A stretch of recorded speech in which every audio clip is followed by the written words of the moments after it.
सभी का स्वागत है। आइए रुक करते हैं राज्य भर में घटित कुछ खास खबरों पर।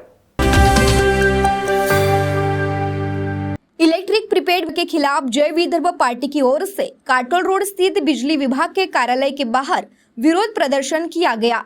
इस मौके पर भाजपा प्रदेश अध्यक्ष चंद्रशेखर बावनकुले ने बताया कि हमने आंदोलनकर्ताओं का निवेदन स्वीकार किया है। चंद्रशेखर बावनकुले ने पत्रकारों के सवालों का जवाब देते हुए कहा कि ये प्रीपेड मीटर शुरुआत में केवल बड़ी कंपनियों में ही लगाए जाएंगे। उन्होंने बताया कि हाल ही में ऊर्जा मंत्री देवेंद्र फडणवीस ने कहा था कि फिलहाल घरों में प्रीपेड मीटर नहीं लगाने जाने चाहिए, क्योंकि लोगों में इस विषय को लेकर काफी भ्रम है।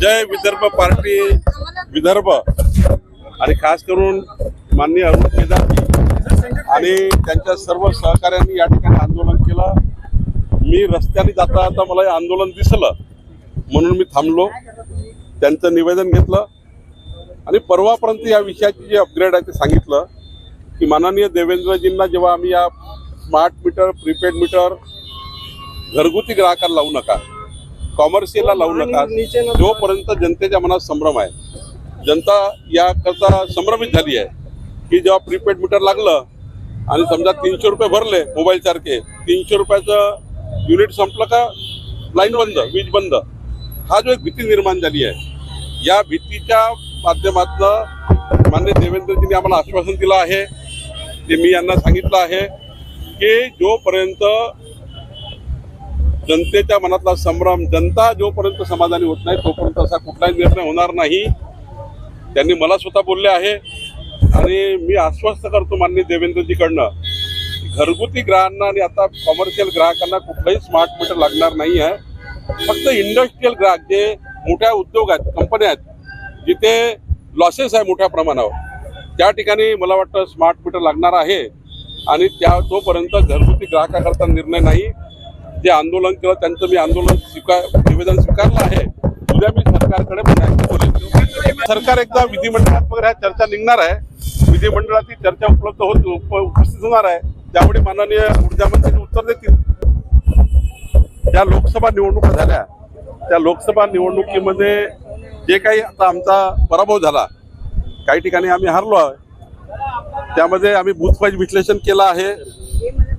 जे आमच्या भारतीय जनता पार्टीच्या सीट हरल्या त्या ठिकाणी जे आमचे उमेदवार हरले आहेत त्याचं बूथवाईज विश्लेषण आम्ही केलं आणि ते बूथवाईज विश्लेषण आम्ही आपल्या केंद्रीय पक्षाकडे सादर केलं आहे। उमेदवाराचे नावं आमच्याकडे आले पार्लमेंटरी राज्य पार्लमेंटरी बोर्डात, ते आम्ही केंद्रीय पार्लमेंटरी बोर्डाला दिले आहेत। पण विस्तारासंबंधी कोणतीही चर्चा झाली नाही, केवळ विधान परिषदेचे जे पार्लमेंटरी बोर्डाकडे नावं आले होते त्यांची चर्चा झाली आणि आम्ही जिथे पराभव झालो आहे ज्या ठिकाणी आमचा पराभव झाला, कुठल्या कुठल्या बूथवर आम्हाला किती मतं मिळाले त्या बूथचा आम्ही एनालिसिस केला है।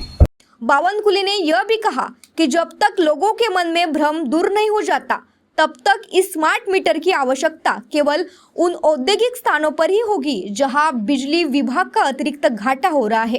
कैमरामैन प्रवीण के साथ सनी भोंगाड़े, शंखनाथ न्यूज नागपुर। राज्य के पूर्व मंत्री और उत्तर नागपुर के विधायक डॉक्टर नितिन राउत द्वारा नगर निगम प्रशासन पर गंभीर नहीं बल्कि बरगलाने का आरोप लगाते हुए सभी स्वीकृत कार्यों को तेजी से पूरा करने का निर्देश दिया। मनपा आयुक्त अभिजीत चौधरी के साथ उन्होंने उत्तर नागपुर के विभिन्न इलाकों में जाकर विकास कार्यों का खुद निरीक्षण किया। उत्तर नागपुर के विभिन्न वार्डों में नगर निगम के माध्यम से विभिन्न विकास कार्यों को मंजूरी दी गई है। काम शुरू करने के लिए वर्क ऑर्डर भी दे दिया गया है, लेकिन काम वास्तव में शुरू नहीं हुआ है। इसलिए डॉक्टर राउत ने मनपा प्रशासक से नाराजगी व्यक्त की। डॉक्टर राउत ने नागपुर नगर आयुक्त डॉक्टर के साथ कड़बी चौक से टेकानाका चौक तक सड़क और कामठी की ओर जाने वाली सड़क का निरीक्षण किया। डॉक्टर बाबा Saheb Ambedkar international convent centre से तथागत चौक तक चल रही सीमेंट सड़क का निरीक्षण, कामगार नगर चौक से टायर चौक तक सड़क का निरीक्षण, वैशाली नगर में राजीव गांधी स्विमिंग पूल और डॉक्टर बाबा साहेब आम्बेडकर उद्यान और बिनाकी झील के सौंदर्यीकरण कार्य का निरीक्षण कर आयुक्त को आवश्यक निर्देश दिए। कैमरामैन प्रवीण के साथ सनी भोंगड़े, शंखनाथ न्यूज नागपुर। नागपुर के कलमना इलाके में सोफा सेट बनाने की दुकान में आज आग लग गई। आग इतनी भीषण थी कि फर्नीचर फैक्ट्री पूरी तरह से जलकर खाक हो गई। कलमना इलाके में शिवशक्ति बियर बार के पास दुकान में यह आग की घटना सामने आई। आग लगने का कारण अभी तक स्पष्ट नहीं है। 3 दमकल गाड़ियों की मदद से आग पर काबू पाया गया। इस हादसे में कलमना पुलिस ने शिकायत दर्ज की। कैमरामैन प्रवीण के साथ सनी भोंगाड़े, शंखनाथ न्यूज नागपुर। राज्य का गोंदिया जिला चावल की खेती के लिए प्रसिद्ध है। गोंदिया जिले को धान जिले के रूप में जाना जाता है। मृग नक्षत्र शुरू होने के बाद जिले में शुरुआत में कम बारिश हुई, लेकिन कई किसान बारिश की उम्मीद में धान की फसल बोने में लगे रहे। हालांकि धान की बुआई के बाद गोंदिया जिले में भारी बारिश हुई और इसके कारण बोया गया धान अंकुरित हो गया और बारिश की कमी के कारण कई क्षेत्रों में बोई गई फसल सूखने की कगार पर है और इसके कारण किसान परेशान है।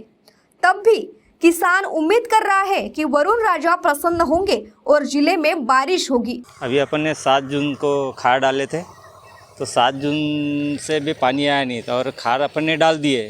तो जब से पानी आया नहीं, वे खाद पानी नहीं आने से अपना जो बीज है वो पूरी तरह जगह नहीं है ज़मीन में। तो अभी पानी आना बहुत ज़रूरी है। पानी अगर नहीं आया तो दोबारा अपने को खाद डालना पड़ेगा। जो खाद जो डली हुई है अब ये सूखने के तादाद में है। अगर पानी नहीं आया तो अपने को दोबारा खाद डालना पड़ेगा। दोबारा वो पेरनी करना है अपने को, तो फिर आधे मध्यक अपने को चाहिए और फसल की बुआई ठीक हो जाएगी। लेकिन बारिश की कमी के कारण किसानों के सामने दोहरी बुआई की समस्या आ गई है। शंखनाथ न्यूज के लिए ब्यूरो रिपोर्ट। बीजेपी ने 25 जून 1975 को लगाए गए आपातकाल और उसके खिलाफ संघर्ष की याद में देश भर में आपातकालीन विरोध सभाओं का आयोजन किया।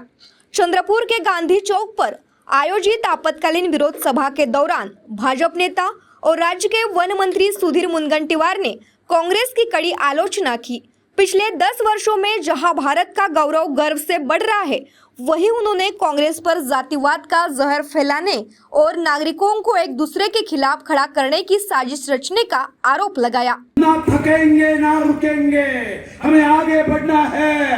वो शहीदों की याद करते हुए कांग्रेस पे इस देश का जो अवमान किया है, त्यांनी संविधानाचा अपमान केला, त्यांनी संसदेत पोरकटपणा केला, त्यांच्या विरुद्धची आमची लढाई अजून तीव्र झाली पाहिजे।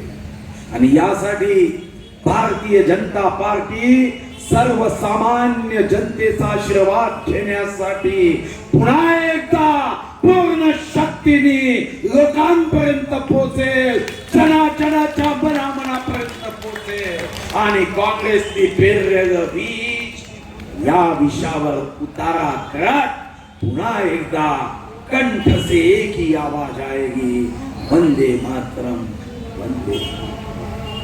आज तुम्ही बघितलं असेल की ज्या पद्धतीने संसदेमध्ये घटना घडताय आणि जगामध्ये भारत विरोधी ताकद आणि शक्ती एकत्र येत आहे, या विरुद्ध एकच वॅक्सिन आहे आणि ते वॅक्सिन म्हणजे देशभक्तीचं।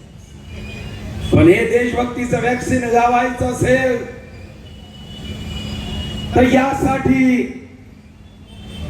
पहिली कंडिशन आणि शर्त आहे की जे काँग्रेसचे लोक या देशाला कमजोर करण्यासाठी जातीचं कार्ड वापरत आहे, जातीमध्ये विष कालवण्याचा प्रयत्न करताय, एकमेकाविरुद्ध लढवत याचा आनंद आणि मजा घेण्याचा प्रयत्न करताय।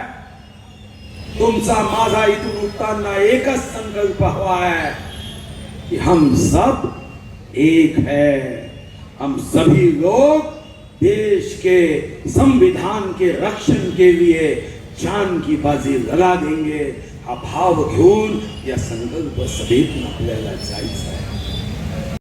उन्होंने इस बात पर जोर दिया कि हम सभी को इसके खिलाफ हम सब एक है का नारा बुलंद करना चाहिए. शंखनाथ न्यूज के लिए ब्यूरो रिपोर्ट.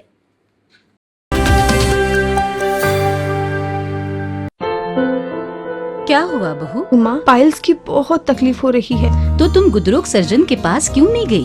देखो, जैसे हार्ट के लिए हार्ट स्पेशलिस्ट, ब्रेन के लिए ब्रेन स्पेशलिस्ट, तो पाइल्स के लिए पाइल्स स्पेशलिस्ट क्यों नहीं? स्त्री हो या पुरुष, टॉयलेट में तकलीफ केवल पाइल्स ही नहीं, और भी कई प्रकार के गुदरोग तथा कैंसर भी हो सकता है. इसीलिए इसकी प्रत्यक्ष जांच जरूरी है. ठीक है माँ, पर जांच के लिए हम जाएंगे कहाँ? वही काले आयुर्वेदिक पाइल्स हॉस्पिटल में. लेकिन माँ, प्रेगनेंसी में पाइल्स की दवाइयाँ. प्रेगनेंसी में आयुर्वेदिक दवाइयाँ सुरक्षित होती है. जनहित में जारी काले आयुर्वेदिक पाइल्स हॉस्पिटल, औषधि चिकित्सा तथा सर्जरी ट्रीटमेंट उपलब्ध. हमारा पता उमरेड रोड, दिघौरी बस स्टॉप के पास, नागपुर. अधिक जानकारी के लिए वेबसाइट पर जाएं kalepileshhospital.com.